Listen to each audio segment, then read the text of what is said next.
Hey, greetings, guys, and welcome to another episode of the Breakdown with DJ Odyccy.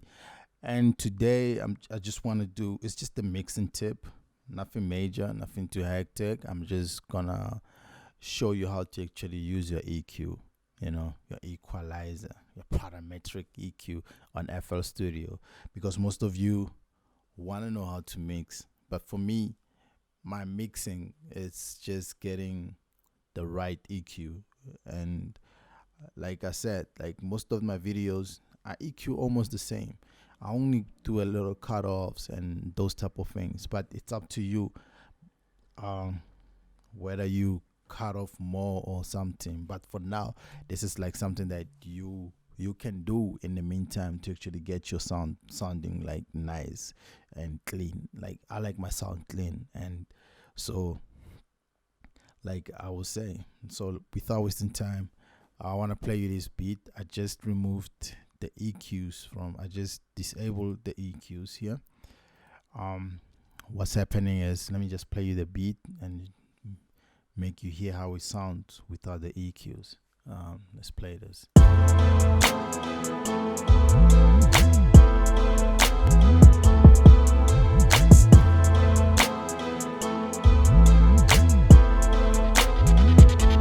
Well, it's kind of pretty decent. It sounds nice, but with like you can EQ it better so that some sounds don't become too loud. Some frequencies basically, not like normally I do cutoffs. I don't do a lot of gains. I just do a lot of cutoffs, and then and understanding where on the parametric EQ on your dynamics where you want your sound to be, and this is this is what I'm trying to explain to you today. Like, uh, where I want my melodies to be, where I want my bass to be, those type of things. And then, so as you can hear, okay, number one, the mixing tip number one is sometimes, my friend, you cannot just pick a bad sound and try to fix it. You know, you cannot just do that. You have to look for good sounds. That's why we do sample packs so that you can get some dope sounds that are already nice, and then you just EQ where you can, because I cannot put the dope sound and then let it. I did some cutoffs on it, too much cutoffs, and then you don't have the highs. You probably want the highs as the song builds up or something, and then when I did the cutoffs, you cannot really give it the highs. So basically, what I'm saying is, number one, choose some real good sounds. Sounds that you feel like already when you put it in the song, it already makes the song sound dope. It doesn't actually need a lot of cutoffs or a lot of EQing and everything. So that's my first tip with you guys. You need to like learn how to actually uh, deal with such things. Choose the right sounds. Find the right plugins, find the right packs with some, what do you call this, some nice one shots which were chosen by some great guys or by me or so yeah, man, let's be great. Let's be on let's be, man, let's choose good sounds so that you don't have to work hard trying to fix the beat. You don't have to EQ too much. You just do a little cut-offs, and then you find that the song sounds amazing. So, without wasting time, let's try to actually mix the beat a little. So we're doing a beat mixing, but using the EQ today. No. What can I say? Let me remove. Okay, let me remove this. Without using too many. Well, what do we say? These things. Without using compression, whatever. So today we're dealing with the EQ. So yeah, I get to my kick here. I'll show you what I did to my kick. So I did a cutoff here until like 30 hertz, 37 hertz as it shows, but like normally like 30, 50 hertz, like you do a cutoff because these are the sounds that sound bad in the mix. Like it might sound good when you make the music, but after some time, then you start realizing that doesn't really, like, there's some sounds which like the lows which mess up with your song. And then I did some cutoffs here, you know. So basically, let me put a new EQ just so that you can see what I'm doing. So with this, I came here. So you just go down and then until you find the cutoff here, and then you can actually, like you see, like you can put it at 30 hertz. Let me do this. I'll just play the kick alone for now, and then let's come back to this. So, and then you can deal with these. See that dot over there? It will see how you can deal with it, and then from there, there's this knob here, and then you can just pick it up there, and then you already took out 30, or you can take it up to 50. Let's play it. If, as you can see, it doesn't really hit much below the 30 there. So you're just taking them out where like you don't see them, but they are there. You know what I mean? They mess up your sound. So what you do, you can even take it as far as 50. But that's a kick. You need the lows, you know. And then you can do this, make it straight. So now it's nice and straight. And then what I did when I did this, it was just a percussionist thing. You don't actually need to do it, but sometimes you need your kick to sound like this. Sometimes you need it depending on how you want your kick to sound like. So there's no master of doing this. I won't lie to you. So I can do this. I feel like it sounds nice and it sounds punchy, but it's inside. It's nice, you know. So that's the EQ, and then you can come to the clap.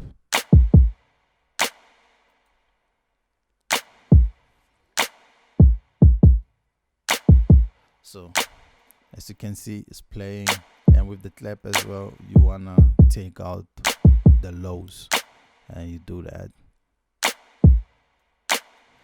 So sometimes, so when you take out the lows, listen. So now it doesn't sound like a clap anymore, or a snare, and then you want it to be real. So sometimes I come over here and then I come back just to make sure I can hear it sounding nice, like, and then it sounds full, and then that's what I would do normally, you know. And then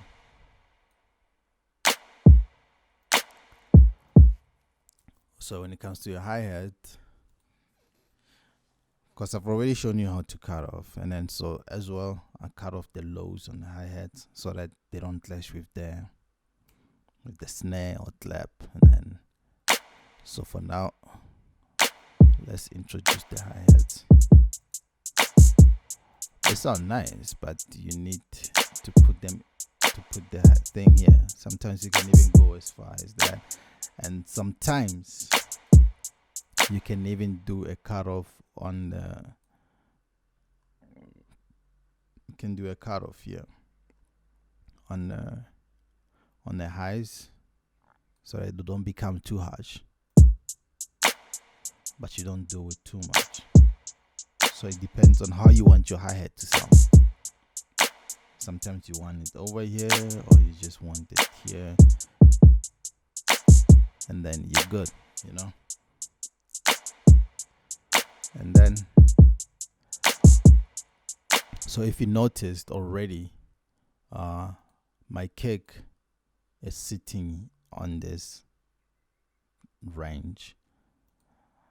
My snare, it's here and it goes here. I can even also reduce the highs, but I decided not to, you know.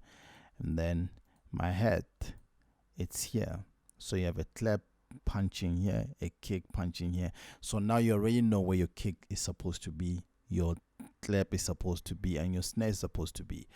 Meaning, this is where they hit. This is where they are originally sounding, you know. And then, so this is it. This is like, if you understand where your kick is your kick is your low. Your lows are on the side, and then your what do I say? Your mids, it's your snare, and your snare could hit from your mids towards your highs, but the main thing that's gonna be sounding louder on your highs will be your hi-hats. That's why they're called hi-hats. You understand what I mean? So yeah, here, growing up, we will say get Twitter right there. So yeah, and then a riser, I'll show you. It's also I just did a low cut off. This is the riser here. So I'm not showing you the whole mixing thing. I'm just showing you how to EQ, where you put your stuff, and then how you actually make your sound clean. And then this is just an impact. Where's the impact? This is the impact. And then also I just did a cutoff on the thingy. I just did a simple cutoff so that it doesn't clash with the lows, because when the lows clash, that's when you can actually hear your song is starting to sound very weird, So now, with this done, now we can actually come to maybe the bass line, and then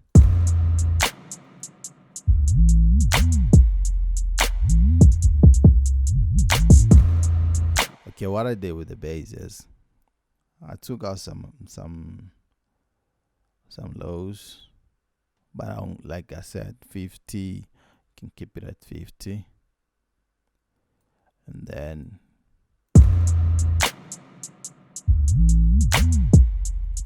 but what I also did was, because the bass comes through to my bass mix here,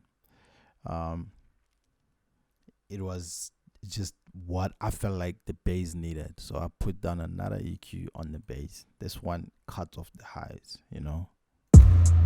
so I needed a very clean what do we call it, a very clean 808. So I could have just let it be like,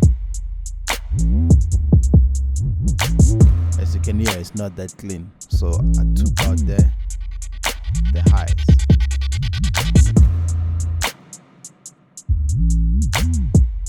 And for me, that's like, yeah, it sounds nice. And then we'll come to the choir. So let's play this with the choir. So the choir now doesn't have the what do we call this? An EQ.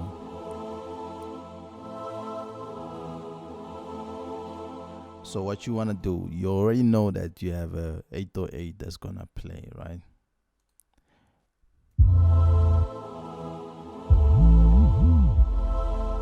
So without the EQ, the 808 is kind of locked inside.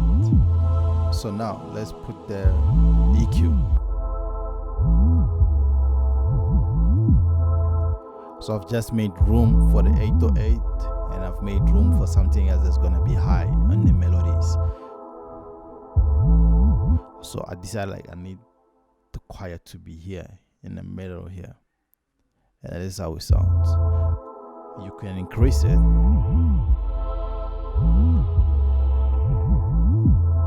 depending on you, how you want your stuff to sound. So it's like how you actually mix it a little bit. So I need the choir to be the middle thing, to be like a pad inside the song. And then I think the next thing I added was a string, So this whole thing, it's about relationships, how you build relationships between the two sounds, So I felt like, okay, fine, I'll cut off the lows in the choir. So I would add a little bit of a mid as well as a string, and then it sounds. Let's play the string. So it's in the middle with the choir, but the choir still has more highs than the string. The string is just something that backs up the choir. So So it sounds nice for me. It gives it some kind of a nice feel. And then I came up with violin. It's like a violin melody type, or it's also a string anyway. So let's play this.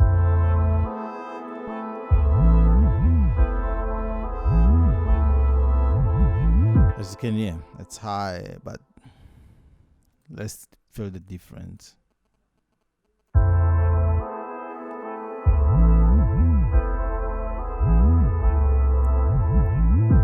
So with EQ, when you take out the unwanted frequencies, sometimes you might want to listen and look at how much on the what do we call this, on, let's play this on here, and then maybe you see that here it has like some highs which you don't really like you can take it down, scroll your mouse here, and then, or you can pick it up just to listen to where you don't really like your violin. Maybe you don't like it here, and then you can just, and then so you do some cutoffs. But mostly the harsh ones for me normally are the highs and then those type of things. So now when you mix, again, another tip is when you mix, make sure that you're playing most of the sound, like every sound that you put in, you're trying to put it with a relationship with another sound. You know what I mean? There should be like some kind of a relationship. Like when the mid, the one has to occupy the highs. You don't just come in. Like right now I can play the violin alone, and then you'll realize that alone it doesn't really sound nice. Maybe it needs the lows, or maybe it needs the highs. When it's playing alone, I understand it might need those type of things, you know. But when it's playing with other sounds, that's when you can really decide on if it needs to be high or low, you know. And you're building a relationship between the sounds, and then you put in a synth. It's off, forgot. So I needed the synth to be heard, you know.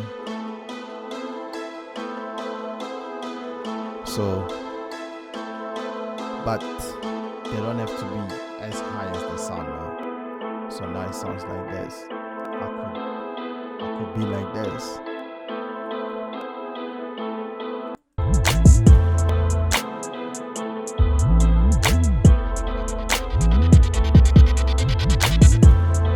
And for me, that's how I do it, you know. And people do it differently. Some people chop a lot of sound. For vocals, yeah, you have to chop. You have to listen to, like, cause it like the voices when you're recording, like they different, you know. Like there's chords which, like when you sing or rap or whatever, there's voices, sounds which will be harsh. Some sounds will not be harsh. So you need to take out those things. So it's different from vocals. But with beats, that's why I say choose the right sounds.